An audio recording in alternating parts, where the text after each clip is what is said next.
Okay, the shearer paid 66. Welcome, Joe. Take a seat. We're about to have dinner. Stew and pudding.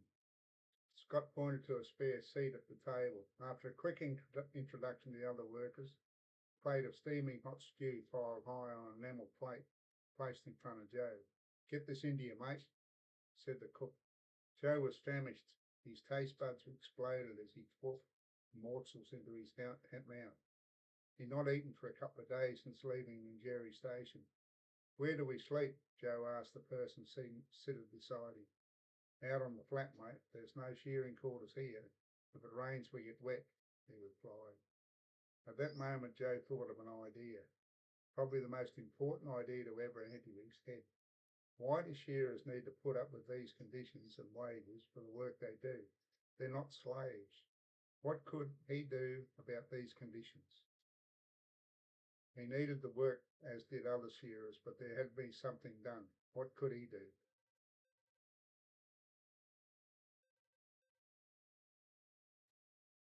Okay, after dinner, he spread his swag on the ground near a gum tree. Sleeping under the stars didn't worry Joe because he'd been used to it. What about these other shearers and the young tar boy? Memories of when he was a similar age to the tar boy surfaced. At least he had a good shearing contract to lean on until he graduated to become a shearer. Daylight the next morning, Joe was awakened by the sound of a bell and the voice of the cook. Come and get him. Joe rubbed the sleep from his eyes, rose from his swag, and combed his fingers through his hair. Where can we have a wash? He asked his mate sleeping beside him. Over at the trough. He picked up his shaving gear and a towel, stood up and walked to the trough. Other shearers used it, but there was plenty of room for Joe to take his place. After washing his face, shaving and combing his hair, he turned to the swag.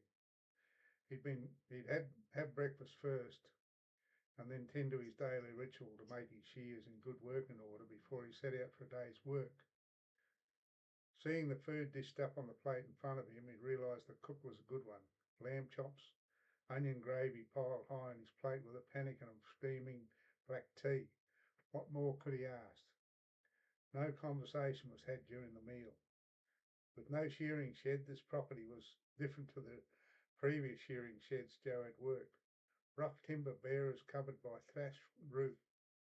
The length of a normal shearing shed kept the sheep cool. Shearing was done in the open, each sheep dragged by the shearer to be shorn from underneath this bush building to a huge tarpaulin spread along the ground with room for 3 shearers. Each shearer took up their position on the tarpaulin and began to shear their sheep. After separating the fleece, the roustabout gathered the shorn fleece to be taken to the wool press, where the wool presser was waiting to press the wool into bales. After the shearer completed the sheep, he let it go and the ringers mustered them into a mob for driving into the paddock. This was a simple operation, but unclean from his previous station at Carmoo Station, where he had met the love of his life, Hannah. His thoughts constantly reminded him how lucky he was to have a love like her, and he wondered where she was and how she was coping. Did she return to Brisbane to continue schooling and still be thinking of him?